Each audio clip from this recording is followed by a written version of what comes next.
दोस्तों, मैं हूं धर्मराज और आपका स्वागत करता हूं मेरे चैनल आईएएस नॉलेज पर। अगर आप यूपीएससी से जुड़ी सभी वीडियोस की नोटिफिकेशंस चाहते हैं तो इस चैनल को सब्सक्राइब करें और बेल आइकन को प्रेस करें ताकि आपको आने वाली सभी वीडियोस की नोटिफिकेशन मिलती रहे।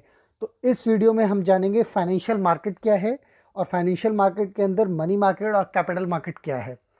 तो चलिए इसी सीरीज़ में इस वीडियो को शुरू करते हैं। सबसे पहले मार्केट को समझते हैं। देखो, मार्केट वो जगह होती है जहाँ पे बायर्स और सेलर्स एक जगह इकट्ठा होते हैं, यानी जहाँ पे चीज़ें खरीदी और बेची जाती हैं। तो ये क्या है? ये है फाइनेंशियल मार्केट। फाइनेंशियल मार्केट में क्या होगा? फाइनेंस से रिलेटेड चीज़ें खरीदी और बेची जाएगी, यानी पैसों की मार्केट। फाइनेंस मार्केट मतलब पैसों के से रिलेटेड मार्केट। देखिए, इसको और ही आसान भाषा में मैं आपको समझाता हूँ। ये फाइनेंशियल मार्केट में वो दो इंडिविजुअल मिलते हैं, वो दो कंपनीज मिलती हैं जिनमें किसी को फंड की ज़रूरत होती है अपनी कंपनी को बढ़ाने के लिए, और किसी के पास एक्सेस मनी होती है जिसको वो इन्वेस्ट करना चाहता है किसी कंपनी के अंदर या किसी इंडिविजुअल के अंदर। वो इन्वेस्टमेंट के थ्रू या तो डिविडेंड कमाता है या प्रॉफिट कमाता है, या अगर वो उसको किसी इंडिविजुअल या कंपनी को उधार देता है तो उसके बदले में उसको इंटरेस्ट मिलता है। तो फाइनेंशियल मार्केट में क्या होता है? जिन लोगों के पास ज़्यादा पैसा है वो आकर के इन्वेस्टमेंट, या जिन लोगों के पास कम फंड है और वो अपनी कंपनी को, अपने बिजनेस को या अपने आप को बढ़ाना चाहते हैं, तो वो क्या करते हैं? वो इस मार्केट में आके मिलते हैं। यानी फाइनेंशियल मार्केट क्या करता है? जिनके पास एक्सेस फंड है और जिनको फंड की ज़रूरत है, उन दोनों के बीच में एक ब्रिज का काम करता है। देखो, इस स्लाइड में भी यही बात लिखी है। In a financial market of an economy, funds are transacted between the fund surplus and fund scarce individuals and groups on the basis of either interest और डिविडेंड। देखो, फंड की ज़रूरत भी अलग अलग इंडिविजुअल्स को, अलग अलग कंपनीज को अलग अलग टाइम के लिए हो सकती है। हो सकता है किसी को सिर्फ 10 दिन के लिए वो पैसा चाहिए, और हो सकता है किसी को वो 5 सालों के लिए चाहिए, हो सकता है किसी को 7 सालों के लिए चाहिए। तो इसी के लिए फाइनेंशियल मार्केट में जो टर्म यूज़ करते हैं, long term and short term. देखो, जो शॉर्ट टर्म फाइनेंशियल मार्केट होती है उसको हम बोलते हैं मनी मार्केट, और जो लॉन्ग टर्म फाइनेंशियल मार्केट होती है उसको हम बोलते हैं कैपिटल मार्केट। तो अब आप समझ गए होंगे मनी मार्केट क्या होता है शॉर्ट टर्म के लिए। अगर 365 दिन से कम के लिए कोई भी इंस्ट्रूमेंट फाइनेंशियल मार्केट के अंदर खरीदा या बेचा जाता है तो वो मनी मार्केट के अंदर आता है। दूसरे शब्दों में कहें तो अप टू 364 डेज तक जो भी कोई इंस्ट्रूमेंट फाइनेंशियल मार्केट में खरीदा या बेचा जाएगा, सिर्फ 364 दिन से पहले या 364 दिन तक के लिए, तो हम बोलेंगे कि वो मनी मार्केट में वो ट्रेडिंग हुई है। और अगर उसका टाइम 364 से ज़्यादा है, यानी 1 साल से ज़्यादा है 365 दिन से, तो हम बोलेंगे ये लॉन्ग टर्म के लिए इंस्ट्रूमेंट खरीदा या बेचा गया है, और इसको हम बोलते हैं कैपिटल मार्केट। देखो, मनी मार्केट शॉर्ट टर्म की फाइनेंशियल मार्केट होती है, जिसके अंदर बेसिकली क्या होता है, इंडिविजुअल और ग्रुप, ये लोग उनके साथ ट्रेडिंग करते हैं, जैसे कि बैंक्स, गवर्नमेंट कंपनीज, जिनके पास कैश सरप्लस में पड़ा हुआ है और जिनके पास कैश कम है, वो लोग आपस में मिलते हैं, और जिस रेट पे वो ट्रेडिंग करते हैं उस रेट को बोला जाता है डिस्काउंट रेट। और आपको पता होना चाहिए, जो मनी मार्केट के अंदर जो भी कंट्रोलर होता है वो होता है आरबीआई। मनी मार्केट के अंदर कंट्रोलर होता है आरबीआई। मार्केट में जो इंस्ट्रूमेंट खरीदे या बेचे जाते हैं वो बेसिकली 8 हैं, पर आपके स्लाइड में 5 दिख रहे हैं। पहला है कॉल मनी, दूसरा है ट्रेजरी बिल, तीसरा है कमर्शियल पेपर, चौथा है सर्टिफिकेट ऑफ डिपॉजिट, एंड पांचवा है ट्रेड बिल।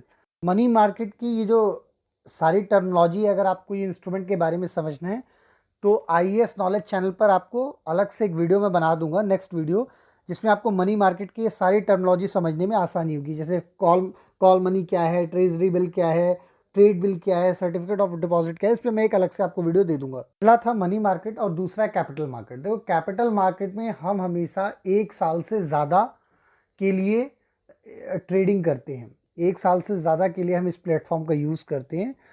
अगर 1 साल से ज़्यादा हो जाता है तो उस फाइनेंशियल मार्केट में जो भी ट्रेडिंग होती है वो कैपिटल मार्केट के अंदर होती है। कैपिटल मार्केट ही आपको ऐसी फैसिलिटी देता है कि आप सिक्योरिटीज़ की ट्रेडिंग के साथ साथ उनकी मार्केटिंग भी कर सकें। यानी marketing and trading of securities आप कैपिटल मार्केट के अंदर कर सकते हैं। और आपको पता है कैपिटल मार्केट के अंदर हम शेयर्स, डिबेंचर्स, बॉन्ड, सिक्योरिटीज, इन सब में डील करते हैं। कैपिटल मार्केट के अंदर भी दो ग्रुप होते हैं, पहला होता है प्राइमरी मार्केट और दूसरा होता है सेकेंडरी मार्केट। देखो इसमें कोई ज़्यादा अंतर नहीं है। प्राइमरी मार्केट के अंदर क्या होता है, बेसिकली प्राइमरी मार्केट और सेकेंडरी मार्केट को अगर हम देखें तो प्राइमरी मार्केट का मतलब है जब कंपनी आईपीओ लेके आती है, पब्लिक ऑफरिंग लेके आती है, तो सबसे पहले बार जब मान लो शेयर्स इशू होते हैं तो उस टाइम पे जो हम कैपिटल मार्केट के अंदर जो ग्रुप यूज़ करते हैं उसको हम बोलते हैं प्राइमरी मार्केट। लेकिन जब एक बार इनिशियल पब्लिक ऑफरिंग निकल गई, शेयर्स बढ़ गए, उसके बाद जो शेयर ट्रांसफ़र होता है, शेयर एक बार खरीद के दूसरी बार बेचा जाता है, वो होता है सारा का सारा काम सेकेंडरी मार्केट के अंदर। अब देखिए, आपने बहुत बार स्टॉक एक्सचेंज का नाम सुना होगा, क्योंकि आपको पता है ना, शेयर खरीदने और बेचने के लिए कहाँ पे जाना पड़ता है, स्टॉक एक्सचेंज पे। तो स्टॉक एक्सचेंज को ही हम क्या बोलते हैं, सेकेंडरी मार्केट। तो अब आपको जान के आश्चर्य होगा कि अपनी कंट्री के अंदर 21 स्टॉक एक्सचेंज हैं, लेकिन हमें कुछ फ्यू के नाम पता है, जैसे बीएससी, एनएससी, इन्हीं दो के नाम बेसिकली हम लोगों को पता है। पर हमारी कंट्री में 21 स्टॉक एक्सचेंज है, 21 stock exchange in India presently working. Exchange को जो रेगुलेट करता है वो करता है सेबी। देखो मनी मार्केट, ध्यान से समझना, यूपीएससी कई बार इस पर क्वेश्चन भी पूछ चुका है।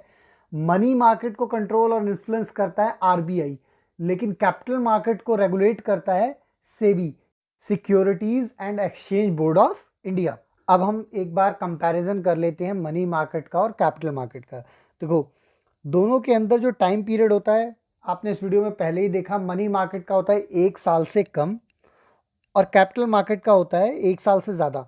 यानी शॉर्ट टर्म फंड की जो डीलिंग होती है वो होती है मनी मार्केट में, और लॉन्ग टर्म और मीडियम टर्म की जो डीलिंग होती है वो होती है कैपिटल मार्केट के अंदर। दूसरा है पॉइंट ऑफ डिस्टिंक्शन कि जो मनी मार्केट होता है वो डील करता है कमर्शियल पेपर में, बिल्स ऑफ एक्सचेंज और आपका treasury bills, certificate of deposits. Capital market में किस चीज़ में डील करता है, वो करता है शेयर्स में, डिबेंचर्स में, बॉन्ड्स में और गवर्नमेंट सिक्योरिटीज़ में। और अगर हम थर्ड देखें कि इसके पार्टिसिपेंट्स कौन से होते हैं, तो इसमें होते हैं इसमें चीट फंड्स वगैरह जो होते हैं वो मनी मार्केट में डील करते हैं, और जबकि आपके इंडिविजुअल इन्वेस्टर और जो फाइनेंशियल इंस्टीट्यूशंस होते हैं वो कैपिटल मार्केट के अंदर में ट्रेडिंग करते हैं। और लास्ट, देखो मैंने आपको पहले ही बताया, मनी मार्केट के अंदर जो रेगुलेटरी बॉडी होती है वो होती है आरबीआई, जबकि आपकी कैपिटल मार्केट के अंदर जो रेगुलेटरी बॉडी है वो है सेबी, यानी securities and exchange board of India. अच्छा देखो, ये आपके सामने क्वेश्चन है, आप इसका मेरे को आंसर कमेंट सेक्शन में बताना क्या होगा। क्वेश्चन है, consider the following statements regarding the financial market. देखो पहला कह रहा है कि मनी मार्केट और कैपिटल मार्केट दो सेगमेंट है फाइनेंशियल मार्केट के एक इकोनॉमी के अंदर। दूसरी स्टेटमेंट है कि जो लॉन्ग टर्म फाइनेंशियल मार्केट होती है उसको क्या बोलते हैं, मनी मार्केट, और जबकि शॉर्ट टर्म फाइनेंशियल मार्केट को हम क्या बोलते हैं, कैपिटल मार्केट। अब देखो 4 ऑप्शन आपके सामने ये दिए हुए हैं, इसमें से कोई एक सही है, तो आप कमेंट सेक्शन में ये बताओ कि कौन सा ऑप्शन सही है। और उम्मीद करता हूँ ये वीडियो आप, तब तक के लिए थैंक यू सो मच।